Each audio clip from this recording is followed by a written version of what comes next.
안녕하세요. 러브앤트러블 재회상담소 대표 설양입니다. 이번 영상은 남자들이 좋아하는 여자에 대한 영상입니다. 나는 별 문제가 없는데 연애가 오래 유지되지 못하거나 또는 상대가 나에게 믿음, 신뢰를 느끼지 못해 관계가 위태롭다면 이 말이 부족해서 여러분의 연애가 망쳐지고 있을 가능성이 있습니다. 남자들이 좋아하는 여자.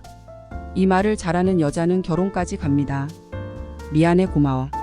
남녀 관계에서 정말 중요한 말입니다. 이 말을 연인에게 잘하지 못하는 분들이 정말 많습니다. 특히 남자분들보다 여자분들이 사과하는 것을 어려워하는 경우가 많습니다. 문제가 생겼을 때 서로 사과해야 하지만 끝까지 버티고 싸우다 서로 폭발하거나 문제가 커지면 그제야 수습하기 위해 사과를 뒤늦게 하거나 끝까지 하지 않고 피하는 분들이 존재합니다.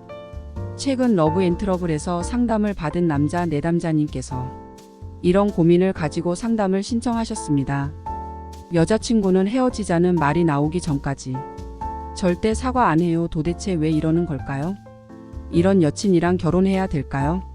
먼저 사과를 절대 하지 않는 여자친구 때문에 결혼을 그만두고 싶다는 남자분 사연이 있었습니다. 참 희한하게도 남친에게는 사과를 어려워하는 분들이 주변 사람들에게는 잘하는 경우가 많습니다. 대부분 인성의 문제라기보단 남녀 관계라는 부분에서 잘못된 갑을 심리가 발현되어 사과하면 사랑받지 못하는 사람, 갑이 되어야 연애를 잘한다고 믿는 사람들이 유독 남친에게만 사과를 어려워하는 특징이 있습니다. 문제가 생겼을 때 상대의 책임 원인이 있더라도 나도 조금 전에 상처 주는 말 해서 미안해. 나의 잘못된 행동에 사과하는 마음을 보여주는 것이 관계를 안정되게 만들고 보다 트러블이 생겼을 때 더 깊은 문제로 이어지지 않습니다. 고마워라는 말도 마찬가지입니다. 평균적으로 남자들이 리드하고 관계에 더 많은 투자를 했을 때 당연시하게 생각하는 분들이 있습니다. 남친이라면 당연히 이 정도는 해줘야지. 받는 연애를 권리로 생각하는 분들이 있는데 이런 분들은 고마워라는 표현이 적습니다. 사소한 영역에서도 남자가 나를 위해 노력하는 부분들을 인정하고 고마워한다면 여러분의 연애는 보다 더 발전될 수 있습니다.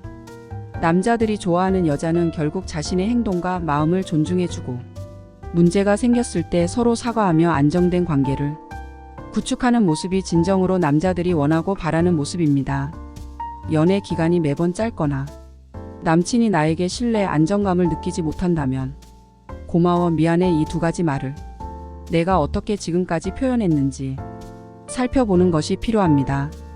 오늘 영상은 여기까지이며 보다 더 구체적인 칼럼 남녀, 연애, 이별, 재회에 대한 심리를 알고 싶다면 러브앤트러블 블로그로 오세요. 영상 하단 게시글 참고